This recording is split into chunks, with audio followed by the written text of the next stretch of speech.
तमाम देखने और सुनने वालों को खुशामदीद।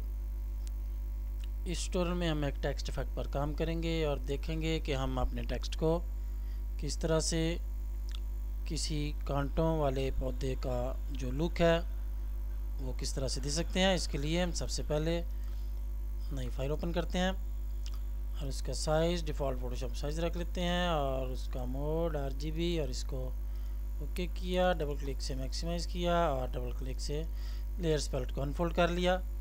यहाँ पर हम सबसे पहले अपना वो टेक्स्ट जो है वो टाइप करेंगे।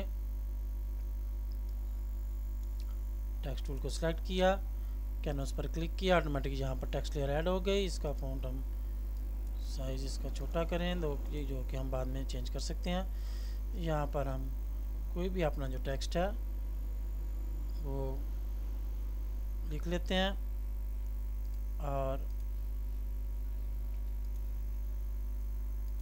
जी ये टेक्स्ट हमारा, इसको शो बाउंडिंग बॉक्स को ऑन किया और शिफ्ट की से इसको खींचा और आल्ट की से दोनों तरफ इसका जो साइज़ था डबल क्लिक किया और शो बाउंडिंग बॉक्स को ऑफ किया और ये हमारा जो टेक्स्ट था ये हमारे सामने काम हमारा टेक्स्ट का मुकम्मल हो गया। इसका साइज़ कैनवस का थोड़ा बड़ा करना है तो इसको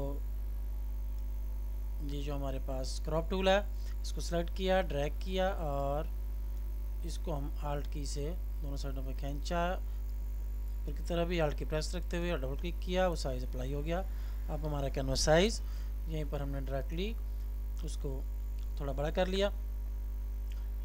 अच्छा जी, अब हमें ये करना है जी, इसका पहले तो हमने करना है कलर चेंज। टेक्स्ट टूल पे क्लिक किया तो ये ऊपर टेक्स्ट का जो कलर था वो सिलेक्ट हो गया। इसको क्लिक करें और इसको कोई हमने देना है लाइट ग्रीन कोई शेड, मेरे ख्याल से ये ठीक रहेगा।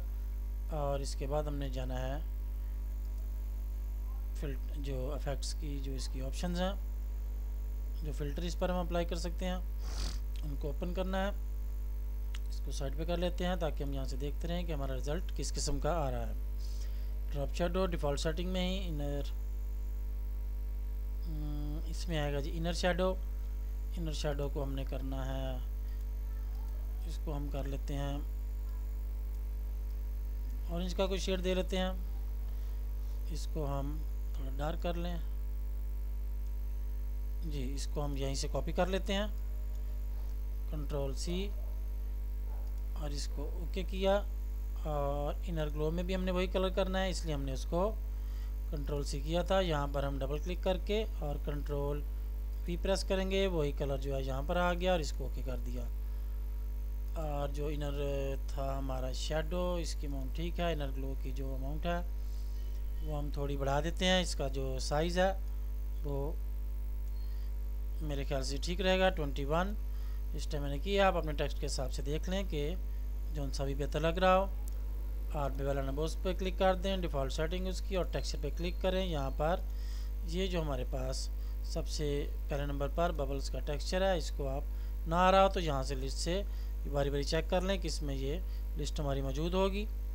और इस पर क्लिक किया और इसका जो डेप्थ है इसकी वो हम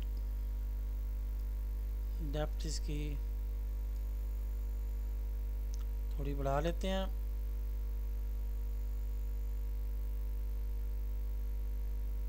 थ्री 300 मैंने कर दी, आप अपने हिसाब से इसको जिस तरह से चाहे कर सकते हैं। और इसमें हमने और ये करना है जी सैटिन का जो कलर है वो ब्लैक है, इसको हम कर लेते हैं ग्रीन जी, ये ठीक रहेगा। बस इस तरह की लुक देनी है कि हमें लगे कि वो जैसे पौधे का इफेक्ट है। और इसके ऊपर हमने जी स्ट्रोक ऐड करनी है, वो हम ब्लैक ऐड कर लेते हैं या डार्क ग्रीन, मेरे ख्याल से ब्लैक ही कर लें। इसको ओके किया और ये 3 है, इसको 2 कर लें, स्ट्रोक का कलर ब्लैक और सैटिन का कलर डार्क ग्रीन। और ये मेरे ख्याल से हमारा काम हो गया मुकम्मल और इसको ओके किया जी। अब ये इस पर हमने यहाँ से एक इफेक्ट अप्लाई करना है अब, और हमारा काम हो जाएगा ख़त्म। फ़िल्टर डिस्टॉर्ट और इसमें जाना है जी हमने रिपल पर जी, रिपल की ऑप्शन जब हम उसको अप्लाई करने लगेंगे तो हमारे सामने मैसेज आ जाएगा कि ये रेस्टराइज इसको करना ज़रूरी है लेयर्स को, इसके बाद ये काम होगा। इसको हमने कैंसिल किया ताकि हमारे ये जो इमेज है हमारा जो मेन इमेज है वो किसी वजह से ख़राब ना हो जाए। हम इसकी क्या करते हैं, कॉपी कर लेते हैं और जी इसको कॉपी किया, नीचे वाली लेयर को ऑफ कर लिया और इस पर हम अप्लाई करेंगे रिपल का इफेक्ट, ताकि अगर वो किसी वजह से ख़राब हो जाए तो हमारा ओरिजिनल मैटर जो है वो हमारे पास मौजूद हो। अब हम इसको चाहे यहाँ से रेस्टराइज कर लें चाहे यहाँ से डायरेक्ट कर लेंगे। जब हमसे पूछेगा फ़िल्टर, डिस्टॉर्ट और रिपल, इसको रेस्टराइज करना है, ओके किया। वो देखेंगे यहाँ पर जो हमारा टेक्स्ट था लेयर की प्रॉपर्टी चेंज हो गई है, वो नीचे वाली टेक्स्ट लेयर पर 3 लिखा नज़र आ रहा है, लेकिन ऊपर वाली लेयर के इधर जो आइकन था उसका वहाँ पर हमें ये जो हमारा टेक्स्ट का मैटर है वो लिखा नज़र आ रहा है। अब ये टेक्स्ट नहीं रहा, ऑब्जेक्ट बन गया है। अब इसमें हम किसी किस्म की स्पेलिंग की चेंजेस नहीं कर सकते।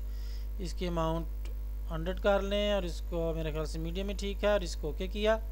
जी ये एक दफ़ा अप्लाई हो गया, लेकिन हम इसको मज़ीद करना चाह रहे हैं, इसके किनारे बाहर की तरफ मज़ीद बाहर को आएँ तो सबसे ऊपर जो आखिरी हमने फ़िल्टर अप्लाई किया था या कंट्रोल F हमारी शॉर्ट की कीबोर्ड से या इधर से ही उसको हम फिर से प्रेस कर देते हैं और ये 3 दफ़ा और ये चौथी दफ़ा और जितनी दफ़ा भी आप चाहें। ये 5 दफ़ा हो गई, मेरे ख्याल से ये ठीक है। और हमारा जो पौधे का इफेक्ट था, जो जिस तरह के सरा में पौधे होते हैं उनके किनारे टेढ़े मेढ़े होते हैं, उस तरह का जो पौधों का इफेक्ट था मेरे ख्याल से हमारा मुकम्मल हो चुका है। अब इसको आप सेव करना चाहें तो सेव इसलिए नहीं कर सकते कि ये लेयर को रेस्टराइज करने के बाद ये फाइनल हमारा रिजल्ट तैयार हुआ है, लेकिन हम जो यहाँ तक हमारा जो काम था नीचे वाली जो हमने लेयर सेव की हुई है ये वाला काम हम सेव करके रख सकते हैं, ताकि आप किसी भी टेक्स्ट में बाद में हम टेक्स्ट चेंज करके उस पर भी वो अप्लाई करना चाहें तो कर सकें। इस स्टाइल को हम सेव कर लेते हैं, स्टाइल्स में जाकर इस पर क्लिक किया और इसको ओके किया। टेक्स्ट लेयर सेलेक्ट थी लिहाजा वहाँ पर वो सेव हो गया।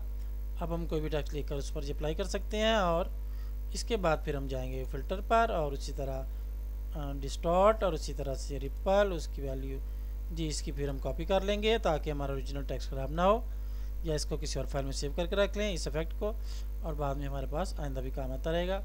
या इसको स्टाइल्स पैलेट में भी सेव रखें और इसके अलावा इसकी जो PSD फाइल हो वो भी सेव रखें, ताकि अगर आप अपनी जो है विंडोज़ किसी तरह से आपने रीइंस्टॉल की हो तो ये फ़ोटोशॉप के जो डिफ़ॉल्ट फ़िल्टर्स हैं और स्टाइल्स हैं वो तो आ जाएंगे, लेकिन ये उसमें से इरेज हो जाएगा ताकि ये आपके पास बाद में भी सेव रहे ये फ़ाइल, और आप इससे इसको दोबारा से स्टाइल्स में जाकर सेव करके आइंदा अपने काम में ला सकें।